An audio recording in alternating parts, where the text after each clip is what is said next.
Mon podcast IMO.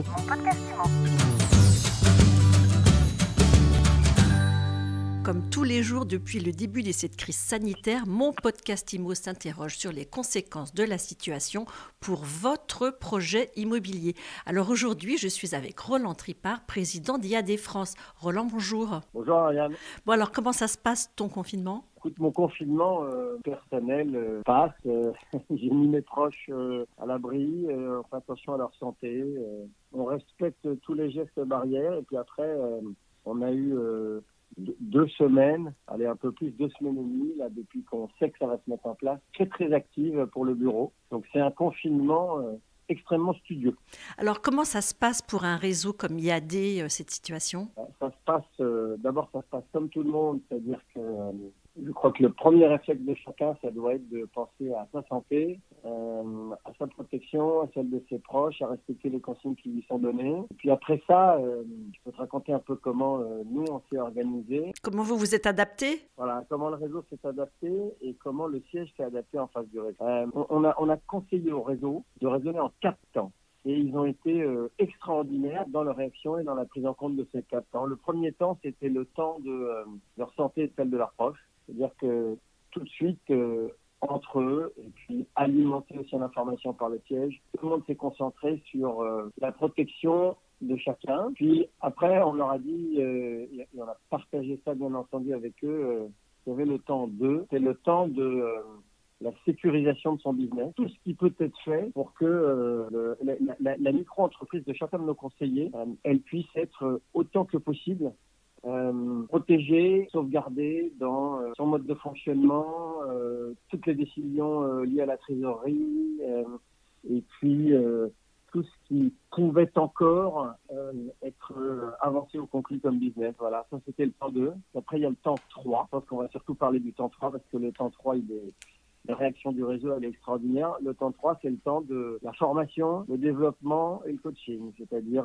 profitons tous du fait que, étant confinés chacun chez soi, avec beaucoup de temps à utiliser, c'est le moment de faire ce qu'en général, on n'a pas le temps de faire, ce qu'on repousse au lendemain, c'est-à-dire consacrer du temps à sa formation, consacrer du temps au développement de son équipe, consacrer du temps au coaching de ses filleuls. Voilà. Et puis, j'espère qu'on n'arrivera pas trop tard dans le temps 4, mais la préparation du redémarrage et le redémarrage. Voilà, c'est comme ça. Les réseaux, on a vu une unité et une solidarité étonnantes. Là, c'est les moments où tu vois qu'a été construit chez IAD, c'est quand même de nature particulière. Je vais te donner un exemple d'une initiative totalement autoportée par le réseau. En même pas 2 jours, il y avait un groupe Facebook qui s'appelait IAD se forme, sur lequel on a passé les 7000 abonnés.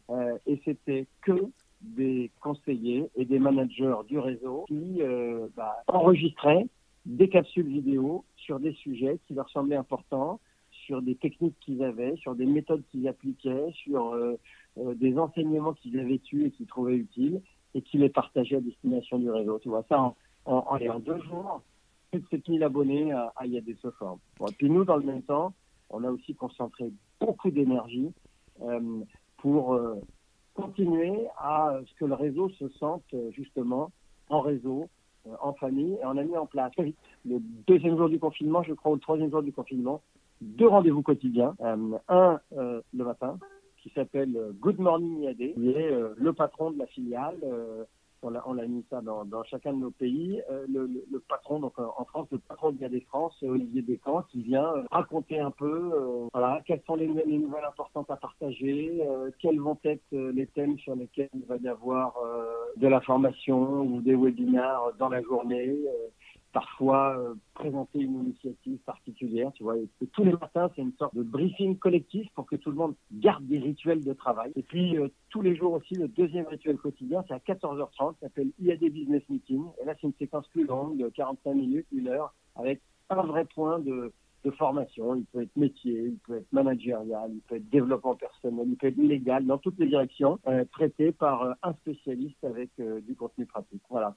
Donc, des initiatives du côté du réseau, 2 rendez-vous quotidiens chez nous. Et puis, avec ça, voilà, je te dis, une solidarité, un partage extraordinaire. Donc, pour les conseillers, on profite du temps libre du temps libre ou libéré en tout cas, pour se former. Alors, au niveau des mesures prises par le gouvernement pour garantir le pouvoir d'achat, enfin en tout cas, toutes les mesures d'accompagnement économique aux micro-entrepreneurs, comment est-ce que tu les perçois et qu'est-ce que tu en dis? Ouais, écoute, c'est un peu, c'est encore un tout petit peu tôt pour voir vraiment ce qu'il en sera.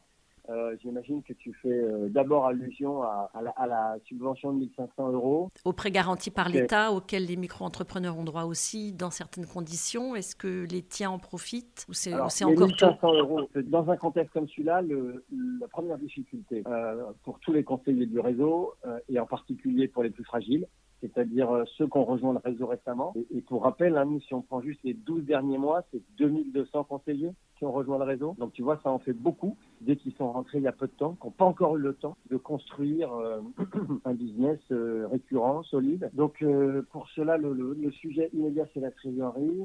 On va voir comment ça s'applique. La difficulté de ces 1 500 euros, c'est que tu as sûrement vu les textes toi aussi. Au mois de mars, premier mois concerné, il va falloir être en capacité de démontrer une baisse de chiffre d'affaires de mars par rapport soit au mars de l'année d'avant, soit une moyenne des mois précédents pour ceux qui n'ont pas de mois de référence un an avant, de plus de 70%.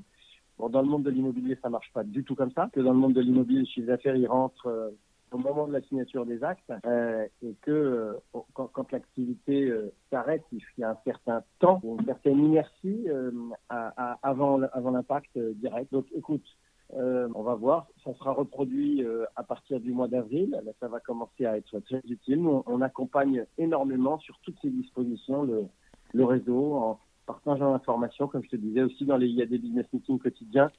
On prend parfois un sujet comme ça et puis on le développe. Et à la fin, il y a bien sûr une partie interactive avec des questions du réseau. Comme ça, les réponses se projettent à tous. Donc, ça va se mettre en place. Les prêts garantis par l'État.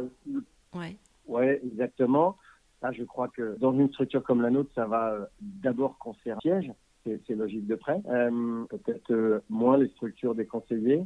Et puis après, pour moi, le grand sujet auquel tout le monde est dans l'attente, c'est la durée de ce confinement.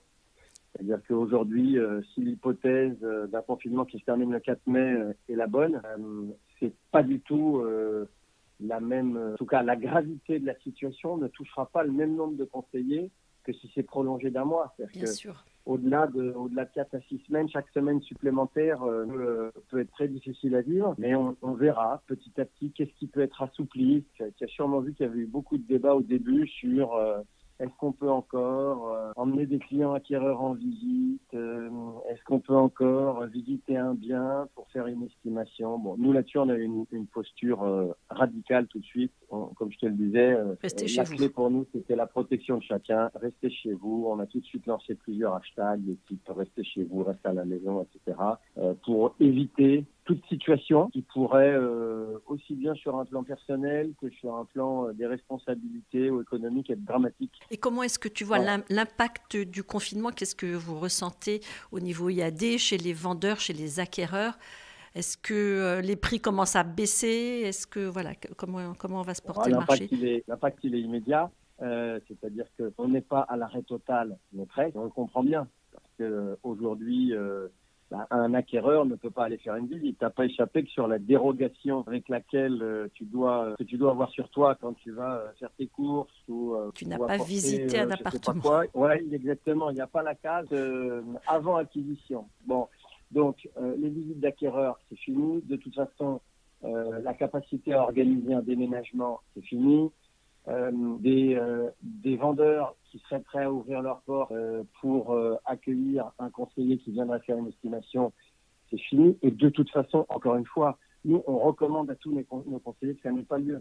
Donc, il reste un petit peu de business parce qu'il peut y avoir, on rentre encore quelques dizaines de mandats par jour parce que il y a des mandats qui étaient quasiment au bout et donc pour lesquels il n'y a plus de déplacements particuliers organisés. Il y a certainement quelques mandats qui sont pris sur des logements vacants, donc dans lesquels il n'y a peut-être pas de problématique de sécurité sanitaire. Il y a quelques compromis qui vont à l'acte avec des études de notaires qui continuent à fonctionner à distance. Là-dessus, on est en attente très forte, par exemple. Il y a eu des annonces en fin de semaine dernière qui mentionnaient la possibilité d'alléger les règles autour de la procuration électronique, la procuration à distance, permettre à des notaires d'organiser des signatures à distance dans des conditions simples et plus accessibles pour tout le monde. Ça, ce serait de nature, nous, à beaucoup aider les conseillers, puisque ça permettrait que, après les 10 000 compromis qu'on a en stock, mais qui ne sont pas encore transformés en actes, qu'il y en ait une partie qui passe et que ça nous permet de fournir un peu de trésorerie aux conseillers qui avaient été au bout de ces transactions-là. Voilà, mais l'impact, sinon, il est immédiat. Sans parler, évidemment, des banques vont prêtent déjà.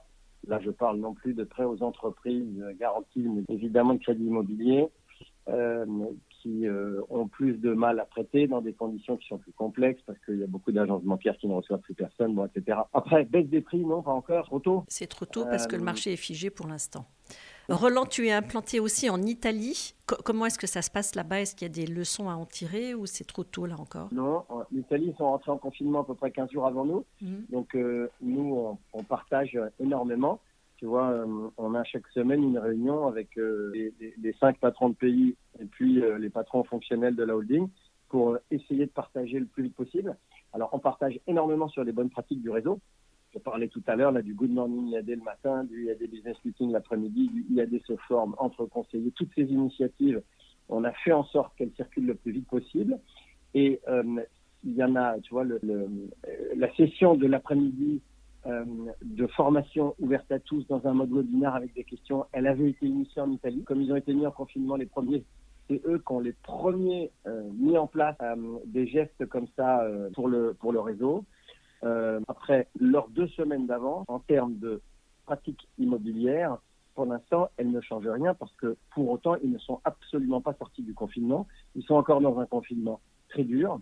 Donc voilà, là, il y a rien à apprendre pour l'instant de la fin du confinement ou de la sortie du confinement puisqu'ils ne sont pas encore. Il y a une différence en Italie. Par contre, ça, pour ceux que ça intéressera, c'est que le conseiller immobilier ou l'agent immobilier en Italie peut facturer sa prestation d'intermédiation avant formalisation des actes authentiques par le notaire. C'est-à-dire à partir de la signature de l'avant-contrat, il est en droit de facturer sa prestation. Donc ça permet d'avoir un petit peu plus de fluidité et donc de trésorerie pour les conseillers. Et c'est la différence essentielle. Pour le reste, la situation est très proche de celle qu'on a en France et c'est d'ailleurs la même chose en Espagne et au Portugal. Roland, merci d'avoir été avec nous. Je rappelle que tu es président du réseau de mandataires IAD France. À très bientôt. Mon podcast IMO. Mon podcast IMO.